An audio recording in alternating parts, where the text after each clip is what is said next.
Investigations, Chris? Hi, Chris. This is Steve Javinsky returning your call. Oh, hi, Steve. Thanks for calling me back. You're welcome. Well, I will just be honest with you. I have gotten your name through an investigation that we're working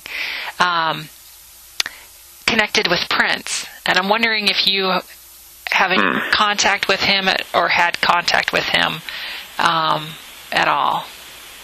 I worked with Prince for years. Okay. And so, yeah, I've had contact and some meetings with him over the years. Okay. Is this through the Copycats media? Are you through that Yes. kind of the music and doing the CDs and stuff? Okay. That's correct. Okay. Were you currently with or talking with him at all, like up to within maybe the last 3 to 5 months? No. No. Okay. I had that. Well, I take that back. I didn't talk to him. The only contact I had with anyone from his group was probably in the last 6 months. They had called looking, to have some CDs made, which I sold that business years ago. But I was, their main contact for since 2001, and he had somebody call me asking to get some CDs made, and I told them that I was no longer in the business, and I would pass their info along to the company that I sold my business to. Okay. And that's, the extent of that conversation, basically. Okay. Yeah, your name had just come up, and so I was just trying to touch base with people that may or may not have still had some contact, and if they would have had any information. But you think you're saying 2001 was when you were doing the Copycat media? Or? Well, that's when we first started working for him, and I worked on projects for him up through probably... So I sold the company in 2008, and I stayed on with Copycats for 6 years as president of Copycats for the company that bought them, the ADS Group, or Advanced Duplication Services, out in Plymouth, Minnesota. Okay. And so that was my last official day was August 31st, 2014. Okay. And we did have, some communication, up until the end, on and off, about, projects that would come up. I'd have to look back and see, if we ran jobs for him, or, how many conversations, I had with him or his people during that time, but it wasn't as active at that time as it was early on. Okay, that's okay. I was just trying to touch base. Obviously, we're doing an investigation into his death, and I'm trying to follow up with people that would have had contact with him. But from what I'm understanding is you hadn't had any contact since. Are you thinking 2014? Or except the 6 months ago you were contacted to make CDs, but it sounds like it was... that was very brief. I passed that along to the company I sold it to, that day. It was on a weekend. Okay. And he reached out, or somebody reached out, and they needed CDs quick, so I contacted one of the principals over at ADS and said, "Hey, Prince is looking to get CDs made. I suggest you guys call them right away. Looks like, they want to do a nice large run. You can send me my commission check in the mail later." Got it. and so that was quick, but prior to that, in 2012, 13, and 14, I'm sure there were a handful of conversations and projects that either got completed or were discussed and designed. And with Prince, things either would start quickly and end quickly, or it was always interesting. So, do you have anything that, I guess, have you been following the news with his death at all? Of course. Okay. Absolutely. Do you have anything, Stephen, that you would think would be beneficial for us to know? Or any information of it, or any people that you think would be important for us to talk to?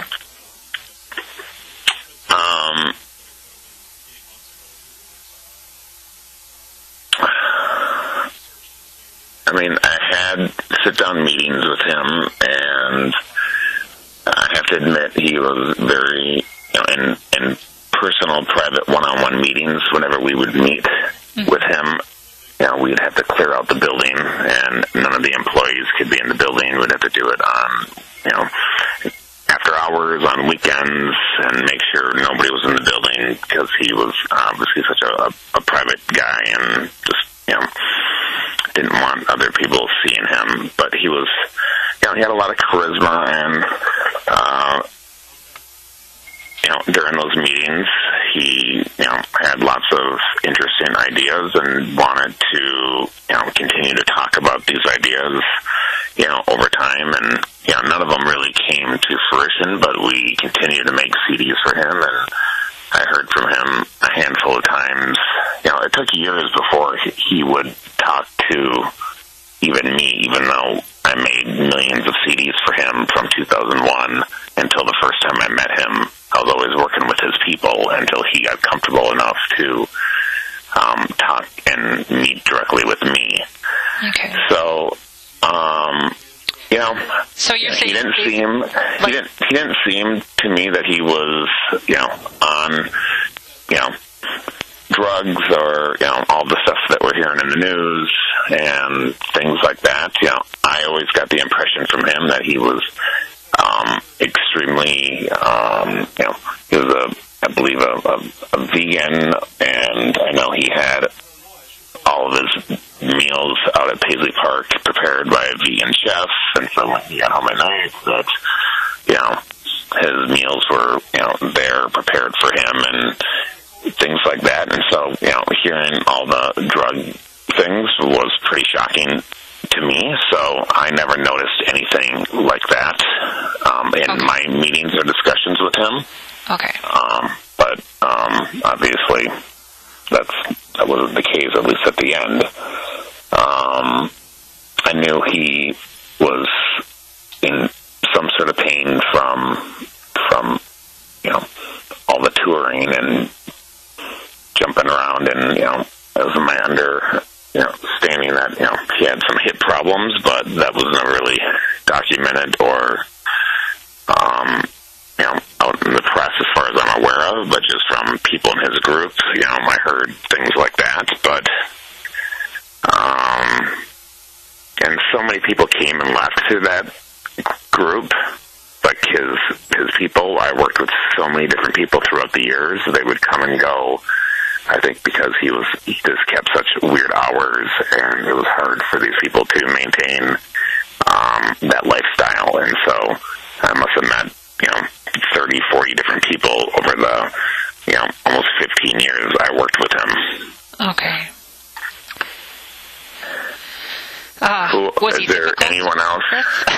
He to be honest, he everyone else has always said that he was. Mm-hmm. And the first time I got a call to do some quick CDs for him for a party out at Paisley Park in 2001, I had told a friend of mine who said, look, hey, he's notorious for not paying. Make sure you get paid up front. I'm like, okay, that's a good tip. I was a young company at the time, and so I just told his management that all jobs are paid in full up front, and that's how it went for 15 years. Even jobs that cost over $1 million, they paid up front, which was unheard of when working with Prince. But I think we had a mutual respect for each other, the way we at least did business. And somebody once told me that he worked with me so long because of, we never exploited our relationship and tried to make money off of working for Prince. And, he respected that. And that's why he worked with us for so long, because he didn't typically work with us for very long. and would switch up a lot, and a lot of people, from what I hear, were left unpaid. Okay. I take it you talk to, band members and things like that. Yes. Yeah. We've talked to a whole array of people. So, but your name had just come up as with the copycat media making the CDs. So I didn't know if it was still current or if it wasn't. So somebody from Copycats had said that I had worked with them. Is that how that worked? Oh no. Yeah, okay. Well, actually, I don't even remember where we got the tip from, but that you may have had some information. Yeah, I'm expecting a call at some point, actually. Okay. Well, I'm here now, so yeah. Is there anything that you think that, like I said earlier, anything that you think would be important for us that we should know with just your contacts and dealing or working with them, or anybody that you think was Kirk part of? I mean, did you know Kirk over the years? Yeah. Yep, a little bit. So full disclosure, I own a few businesses, and one of my businesses, my partner is Bobby Z, Robert Rifkin, who was the drummer for the Revolution, and was one of Prince's closest and oldest friends. And they were, do you know who Bobby Z is? No, I don't know who that is. That's not, I guess that wasn't a person, but I guess if you think that if he would have information, you feel free to give him my number if he would be willing to talk to me and give some insight if he knew of anything. But go ahead. Yeah, so we're business partners in a company called CC Entertainment, and those two knew each other from before they were famous until the day he died. And, Bobby took it extremely hard. And, I just remember that day talking to him, he's just, I think he used the word, he was beyond devastated. And, I've never seen Bobby so emotionally, wrecked. And he,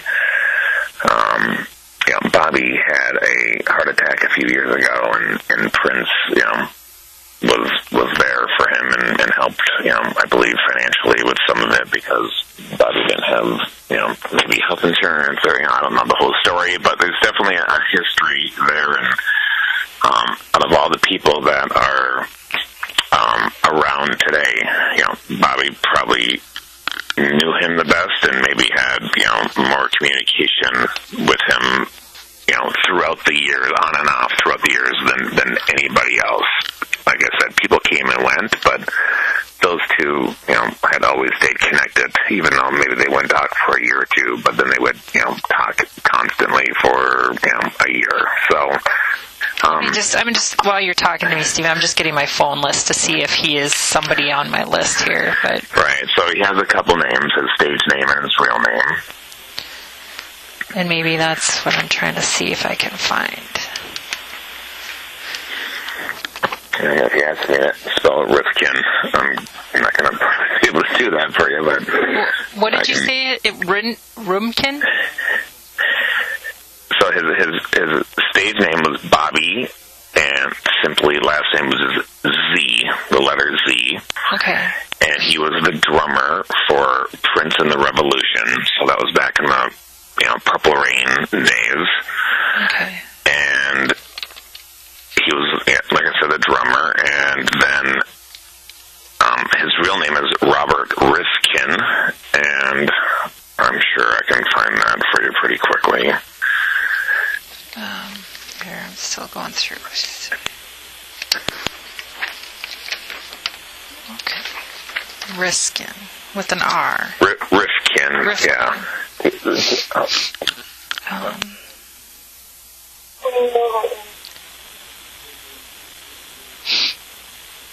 Well, he's not on my list as a Rifkin, so...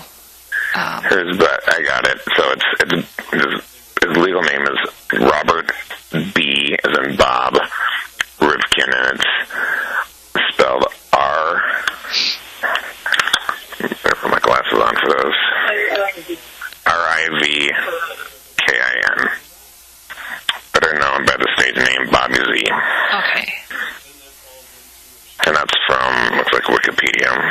Okay. All right. I have a 3:30 conference call with Bobby today. Do you want me to pass along your info to him? Yes, because at this point, I'm just trying to see if there's anybody that have any kind of information that we should know. Obviously in the very beginning we've talked to Tyka and Kirk and, a lot of the people that were daily surrounding him. We've talked to all kinds of different people, but of course, I haven't heard of him. That's surprising, actually. Yeah, most of everybody that we've talked to are the present. So, and your name came up. I think it was just through the copycat media, and then of course, we would find files and stuff when we were going through records and stuff like that too. So. Right.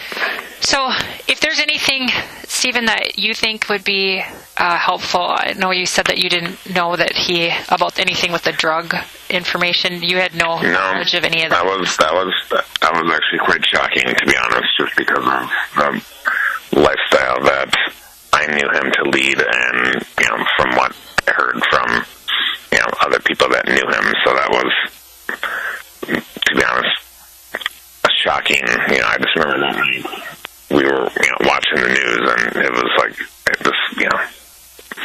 whole TMZ report came out, and we're like, this has got to be BS. Like, this doesn't make sense. But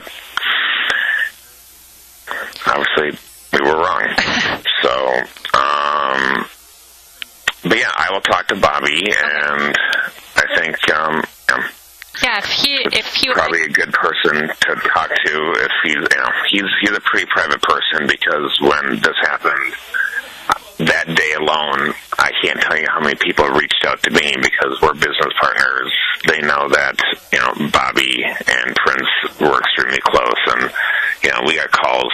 I got calls from all the local radio stations and other people asking if he was willing, if they could have his number so they could do on-air interviews with him, and he declined to do, anything that day, and almost every day except for, they got the Revolution back together to do some benefit shows for Prince, which is what they've been doing. In fact, he's going to LA, I think, tonight or tomorrow to rehearse for some benefit shows they're doing for Prince with all the original Revolution members besides Prince. Okay. Okay, yeah, I had a Tony Mosley. Okay. Is he part? But that's not him. He was a member of at one point. I've got a couple different names of. Right, I think he was part of the New Power generation. Okay. I was just trying to look it through. Tyrone McConeyhead. Have you heard of that person at all? The name sounds familiar. They all have, these stage names, so I know some of them by their real names. Okay. Because a lot of them, were customers at one point or another throughout the years at Copycats, and I made CDs for, a lot of them for side projects, when they were no longer working with Prince, but they were still all working musicians, and would, contact me to have, CDs made. And so a lot of them I knew by their legal names, some of them I knew by, their stage names, and, it's hard to remember all of them, but that does sound somewhat familiar, but I couldn't tell you from exactly what. Okay. Yeah, if he would be willing to talk, or if there's anything that any information that he would want to provide, yes, please feel free to give my number. And if there's anything that, you remember after we get off the phone, you have my number too. Yeah, of course. Absolutely. I would like to see this get resolved for all the, people that, are dealing with this. Yeah. I have a feeling this is going to go on for a long time. Yeah, well, I hope that we can wrap some stuff up, but yeah, there's a lot of people to talk to, a lot of stuff to do, so Yeah. So what role are you playing in this investigation? Are you the lead detective? Lead investigator? Yep. Okay. Great. So, yeah, and it's the Carver County Sheriff's Office that's doing it here in Chaska. So, right. Obviously, because Paisley was in our county. So. Yep. But yeah, Stephen, if there's anything that you think of, or like I said, if there's anybody that you think we should talk to that might have information, just feel free to give them my number. I will most definitely do that. And right. If you have any other questions, please feel free to call back. Okay, thanks, sir. Have a great day. All right, you're welcome. Thanks. You too. Bye-bye. Yep, bye-bye.